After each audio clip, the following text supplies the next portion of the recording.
We need to have a conversation about this.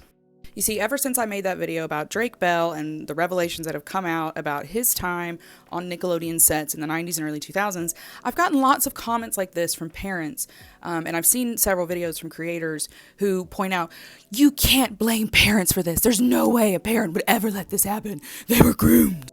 So in this video, I'm going to be breaking down why I don't think the Drake Bell situation is necessarily an example of grooming when it comes to his mother. And I'm going to show you what real grooming is of parents whose children then get harmed by predators.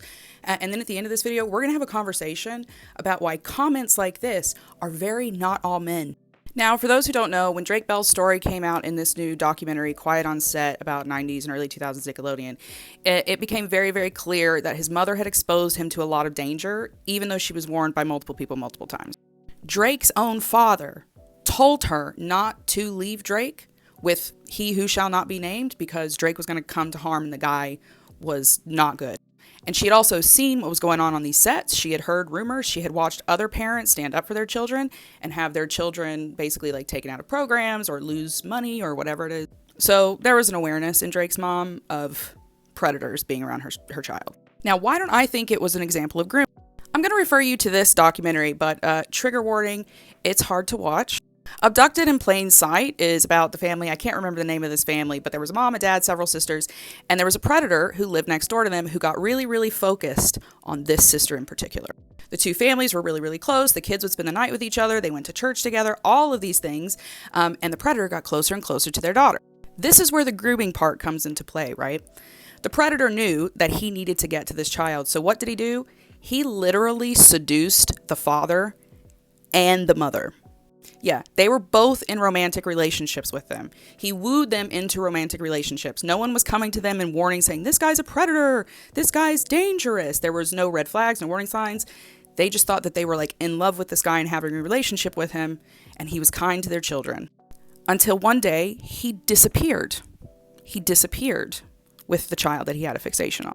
It gets way weirder than that, but essentially what I'm saying with this being an example of grooming of the parents and Drake's not is because there was an awareness in Drake's mother. She had been warned multiple times by multiple people and had been on sets and around and seen what was going on.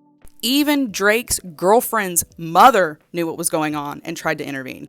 These people, literally no awareness. These two parents were completely naive, simple people who just hadn't had a lot of experience in life and just thought they were dealing with someone who they had fallen in love with. There was no red flags. There was no warnings. There was no one literally coming up to them and saying, hey, that guy's dangerous. That's grooming. That's lulling parents into a false sense of security and comfort so that the children can be accessed. That's grooming. There was no security or comfort on these sets for these children or their parents. It is clear throughout the documentary series that it was a terrifying work environment, and parents were really levied up to, you give us your kids, we do what we want with them, or you can walk. So let's put two and two together. If you're a parent who's been told multiple times that your child is with a potential predator, but then you're told, well, if you don't like it, you can't have the money, and you still give your child up to that risk, that's not grooming.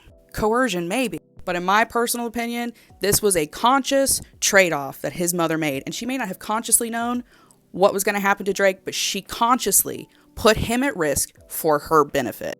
That's not grooming. No one had to groom her to make that choice. She wanted the money, she wanted the prestige, she wanted the esteem for her and her child.